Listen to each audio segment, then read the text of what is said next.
I immediately put up a temporary closure sign at my diner and headed towards the apartment where my son and his wife lived. Inside the room, it was pitch dark, and I couldn't see well. It was chilly, and it didn't seem like the heating was on. Calling out the names of my 2 grandchildren, I entered the room. Kathy, Tony, it's Grandma. As I moved further in the dimly lit living room, 2 small figures were moving.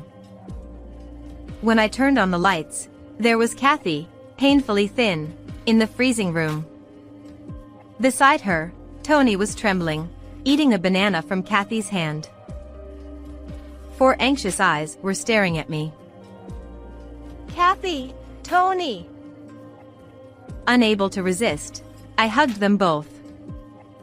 Kathy and Tony clung tightly to me, sobbing loudly.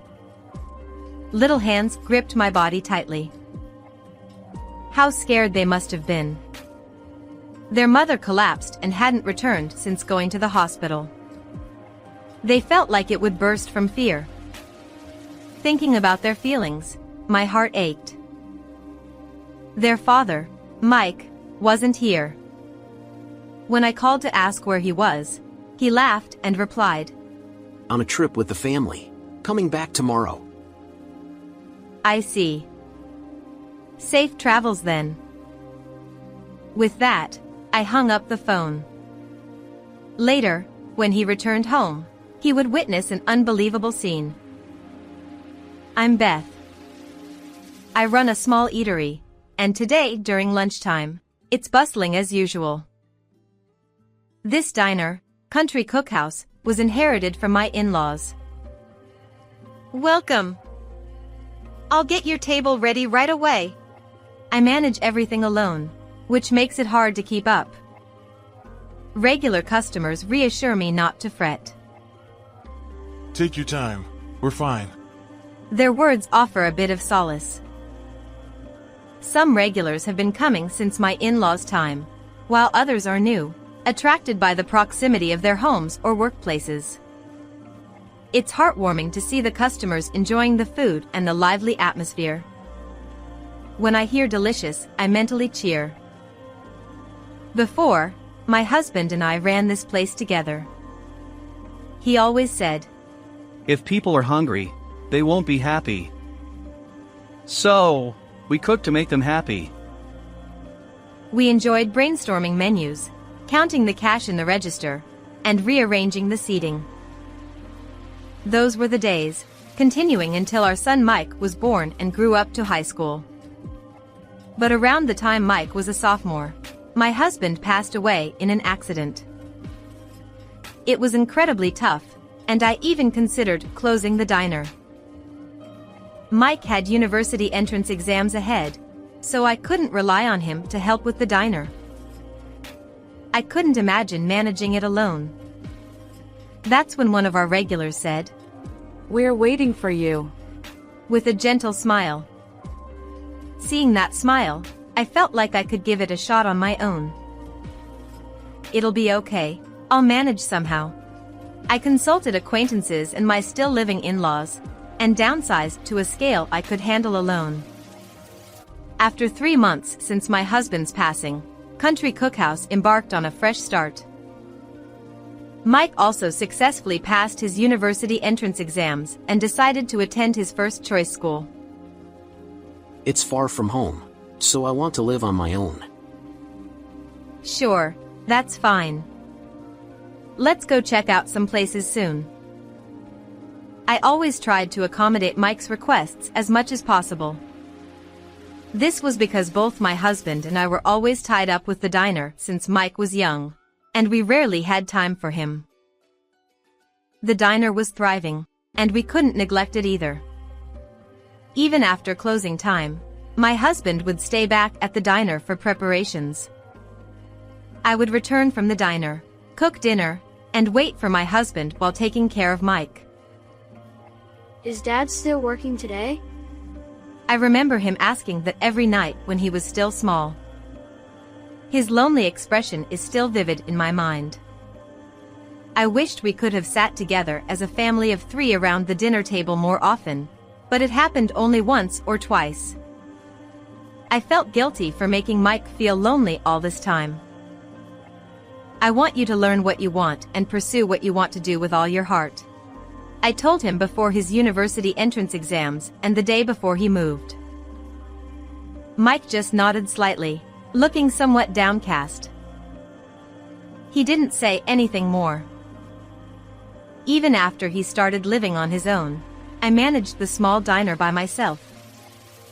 We didn't need to rely on scholarships or loans for university tuition, as we had enough savings. The 4 years Mike spent as a university student passed by in a flash. Throughout that time, I continued running the diner alone. When Mike graduated from university and started working as a full-fledged employee, I pictured him in a suit and tie heading off to work. Seeing that image, I couldn't help but smile to myself, thinking about how much he had grown from that small boy he once was. Furthermore, he already had a girlfriend, who he was already dating with marriage in mind. When Mike introduced her to me, I was so surprised that my eyes nearly popped out. Mike's girlfriend, Rachel, was stunningly beautiful, almost like a magazine model. Nice to meet you. I'm Rachel. I've been dating Mike. Her incredibly beautiful voice and polite manner overwhelmed me.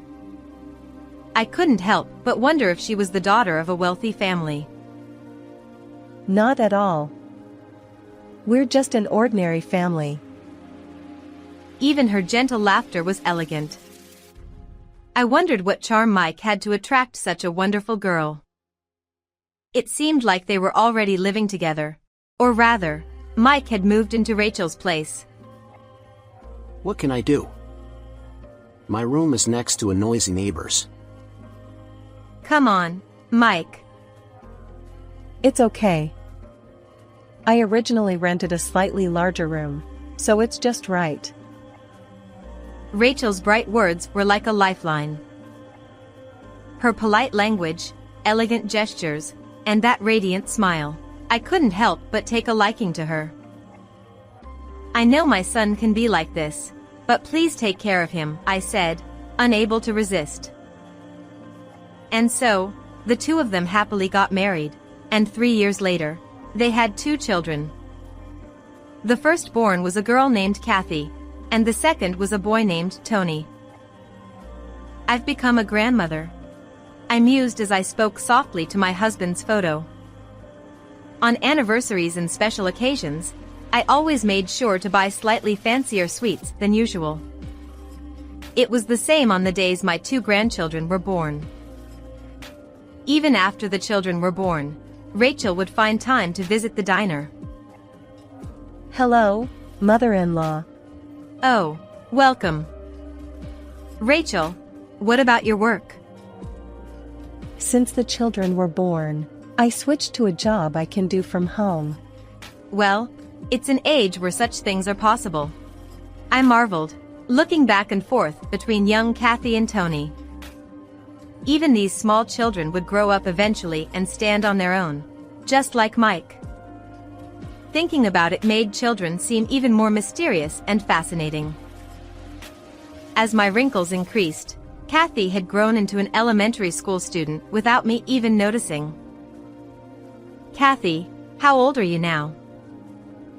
I asked one day when she came to the diner. I'm 6 now, and I'll be 7 on my next birthday. She replied with such a mature answer that it was hard to believe she was still in elementary school. She must take after her mother, Rachel said, mentioning how helpful Kathy was with her younger brother.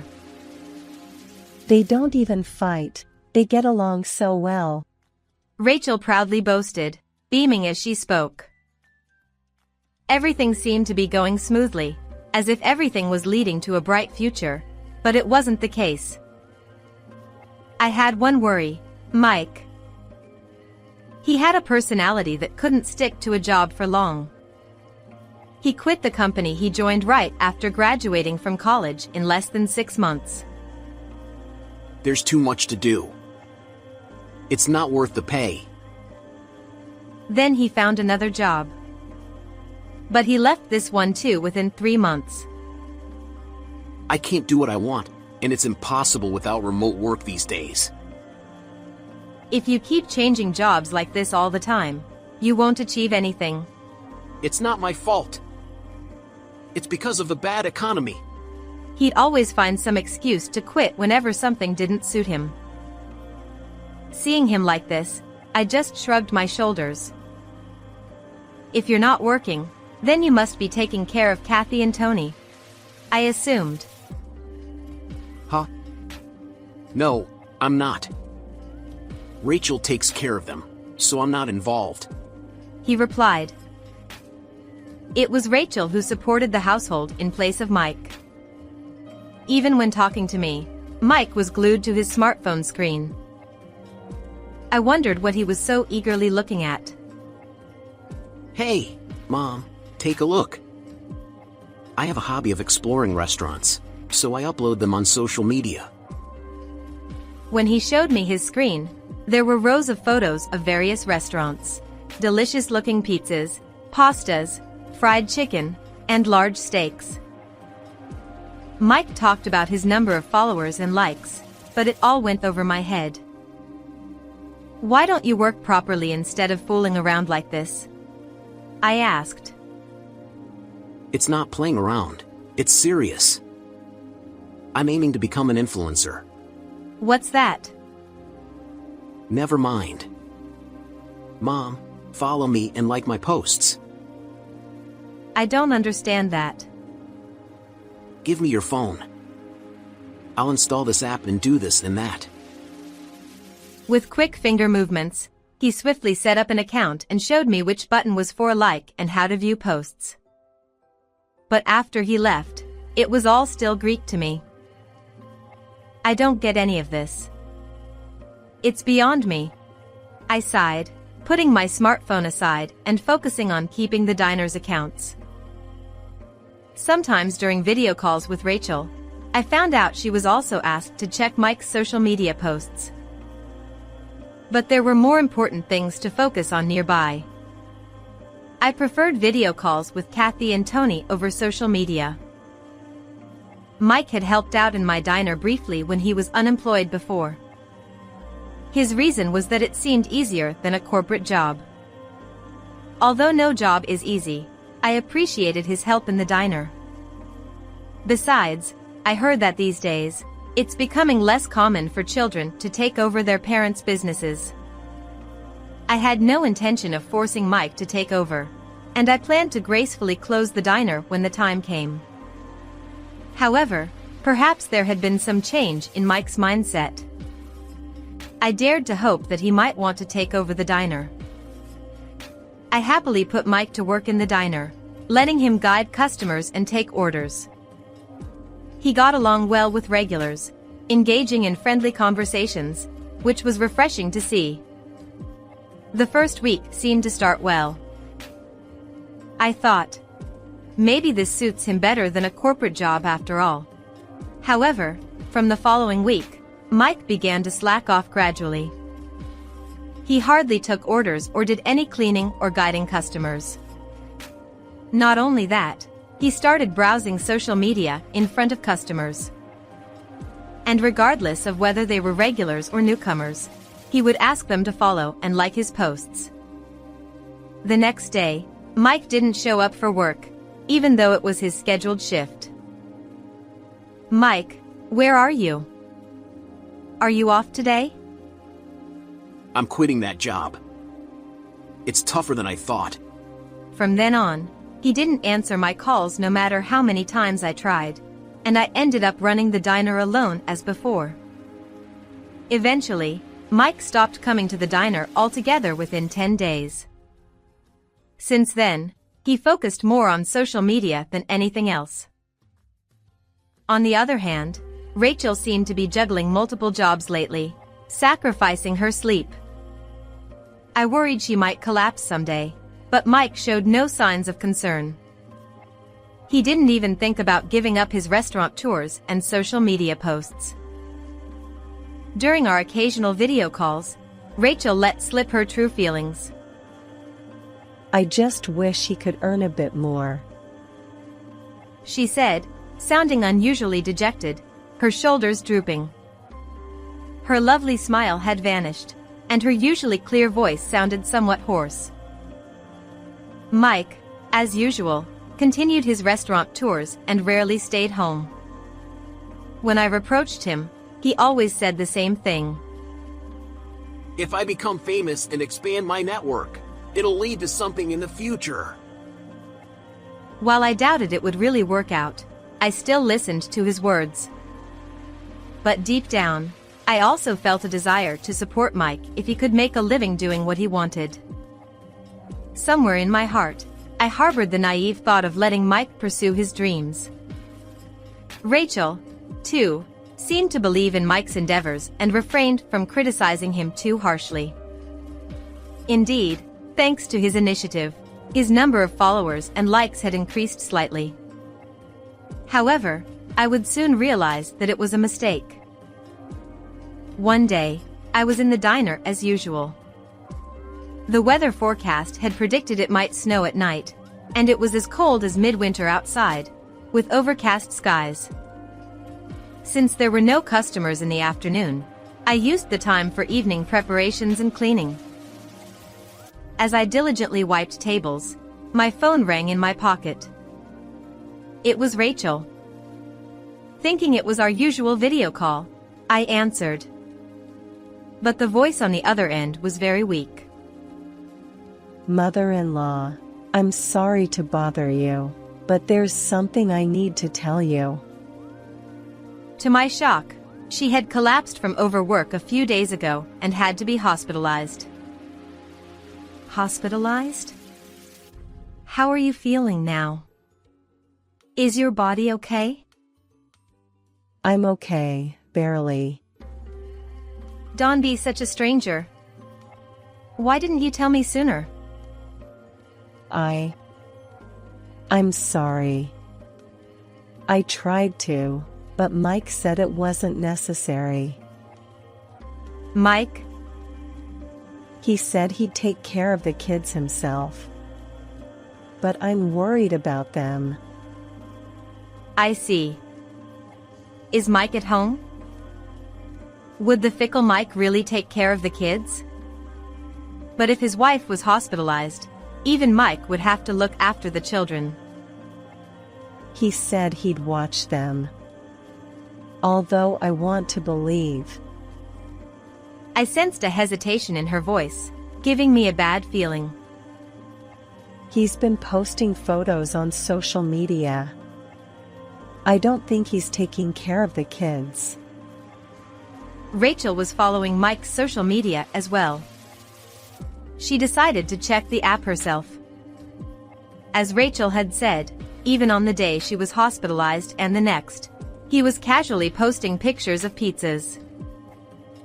Listening to Rachel's story, I was dumbfounded. And that restaurant is out of state. I couldn't stay like this. I couldn't imagine children under 10 cooking for themselves with their parents not around. I understand. I'll head over to your house right away. Can I come too? No, Rachel, you need to rest properly. I ended the call a bit sternly. Otherwise, she might really try to come along. Since she was under a doctor's orders not to move, she shouldn't push herself. I immediately put up a sign indicating the diner was temporarily closed and headed to the apartment where my son and his family lived. It's about a 30-minute drive away. I'm glad I had the spare key for emergencies.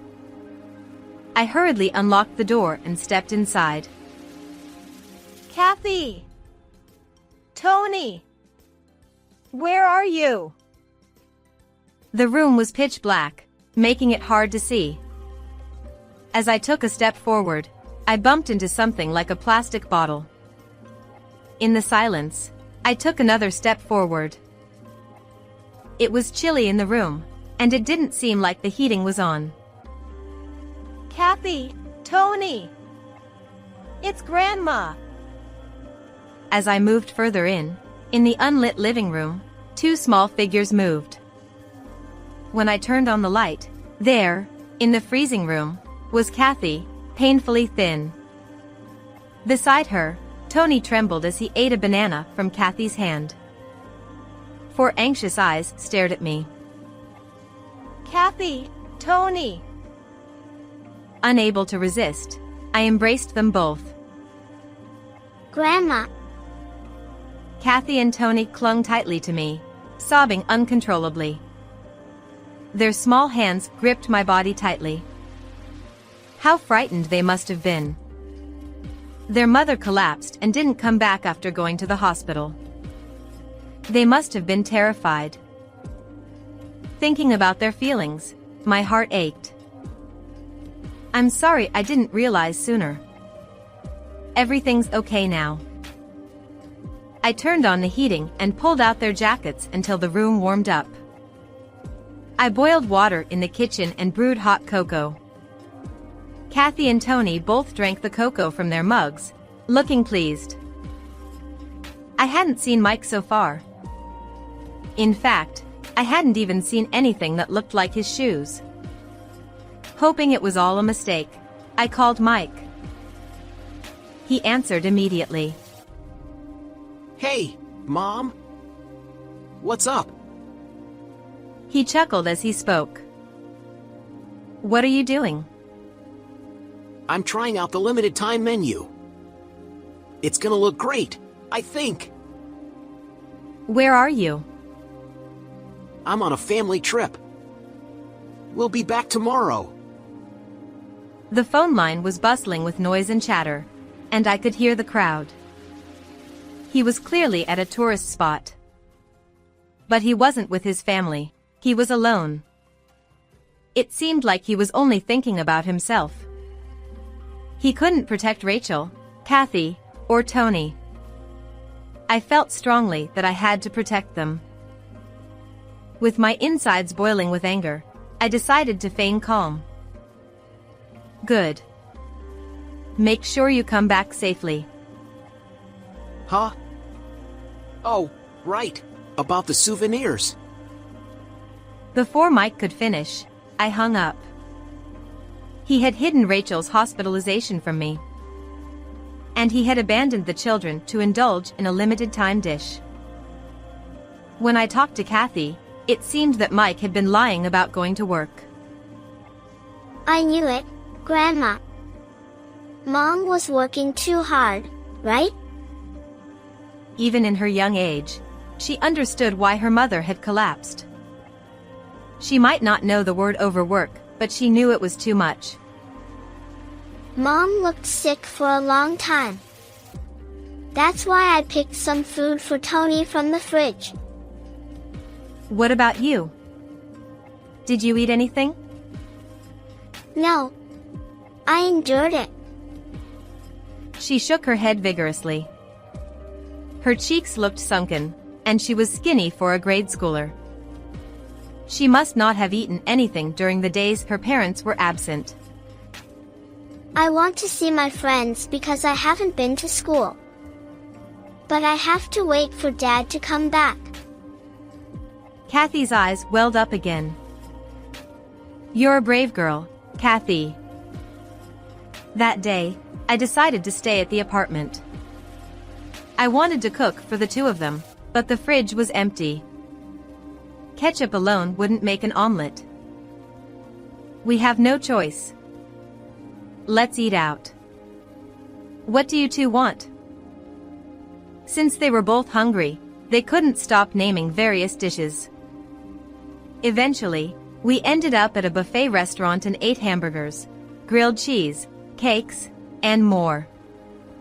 Seeing their smiling faces, I felt relieved. A hungry stomach could dampen anyone's spirits. I remembered my husband's words. When we got home, they fell asleep quickly, their stomachs full. As I watched their peaceful sleeping faces, I thought about Mike. The next day, Mike still didn't come back. I asked Kathy how to check his status on social media. It's a convenient way to disseminate information, but it also exposes his actions. Today, it said he was eating hamburgers at another restaurant. That son. Just wait and see. I once took the children to the hospital where Rachel was hospitalized. It seemed she was just about to be discharged. At the entrance, Rachel, Kathy, and Tony were delighted to reunite. But why are you here? I can't forgive what my son is doing. Come to my place. But we don't want to cause you trouble. The one causing trouble is us. I'm sorry for what my son did. Then, I whispered a plan. Rachel was surprised for a moment, but then decided to act. In the end, Mike returned a week after saying he would come back. However, his returning home was like returning to an empty shell. Huh. What's this? Even this he posted on social media, treating it as material for jokes, which left me dumbfounded. Just minutes after posting, he showed up at my diner. Hey, listen to this. Mom! Rachel and the kids! He started talking as if he couldn't believe it himself.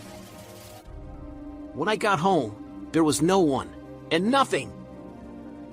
So? It was lunchtime, and many regular customers were in the diner.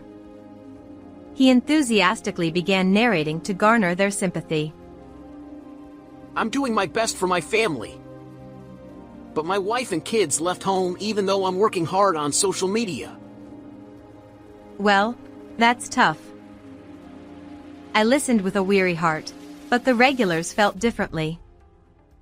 The sound of chairs scraping against the floor filled the air. Gradually, quietly, they closed in on Mike. Isn't this awful? Everyone! One of the regulars spoke up to Mike, perhaps not understanding his situation. You're the one who goes by Mick on social media, right? Yeah. A fan? Thanks for checking my... No kidding. You forcibly made us follow you a while back. Huh? Other customers nodded in agreement. After I was tired of too many annoying notifications, I found you've been messing around with free toppings, dismissing the food as bad after just one bite. No, that was just a joke. And apparently, you didn't even take care of your wife and kids properly, just playing around. Well, I was doing that to become an influencer and earn money. What influencer? That regular customer scolded Mike with a red face. Others joined in, condemning him one after another, and the diner echoed with their angry voices. Before Mike arrived, I explained the situation to the regular customers. Rachel canceled the apartment lease as soon as she was discharged from the hospital. Now, she's living with Kathy and Tony in my house because Mike wasn't providing for the family and was going on restaurant tours alone. Moreover, he was solely focused on increasing his followers and likes on social media. When I revealed everything, the regulars, who had been monitoring Mike's actions on social media, were furious. One of them said, I'll give him a piece of my mind. And called others, and they all gathered. Mike, oblivious to all this, continued posting on social media. Stop it! I'm not at fault. Help me! With tears in his eyes, Mike was pushed out of the diner by the regulars. Don't ever show your face here again. He was severely scolded by the regulars and ran away screaming. Since then, he disappeared. Several weeks passed. With the arrival of spring, I began hearing about measures for hay fever in the weather forecast. I've been feeling a bit itchy in the nose lately, Perhaps it's because of that. Rachel complained about her runny nose due to hay fever. I noticed some of the regulars started wearing masks too. I wondered about Mike, but as far as I knew, he didn't suffer from hay fever. His whereabouts remained unknown. He had been urging his friends to follow him, all in his desire to become famous. However, it backfired. Since that day, his social media accounts, known to his followers, had blown up. Naturally, his identity was exposed to those around him, and there was no chance he'd return to this town. The consequences of mistreating food had caught up with him. While living with Rachel and grandchildren, I continue to manage the diner as usual. We recently created a website for the diner, allowing customers to make reservations via smartphones. Rachel, being a web designer, found it easy to handle. The website also reflects the spirit of the diner and the values inherited from our parents-in-law, as well as a section about my husband. I've never met my father-in-law, but I guess I could hear. It's a lovely website. Thank you, Rachel. Her contributions don't end there. We've systematized inventory management and sales accounting, making daily bookkeeping much easier. What used to be done manually is now calculated automatically when inputted into the computer. It's quite convenient. Even I, who wasn't used to smartphones, quickly adapted. With the ability to handle reservations over the phone, our customer base has expanded. Kathy starts dropping by the diner after school and handles phone calls confidently. Hello, this is Country Cook House. Yes, are you making a reservation?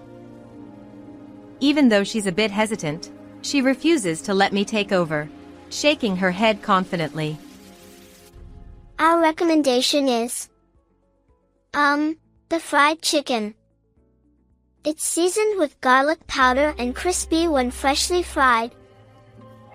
Watching her respond while looking at her notes captivates the regulars. They're all smitten by her cuteness. I wonder if she'll take over the diner someday. But for now, I'm running the diner as usual, thinking about it. How did you like this story? Please subscribe to the channel. See you in the next video.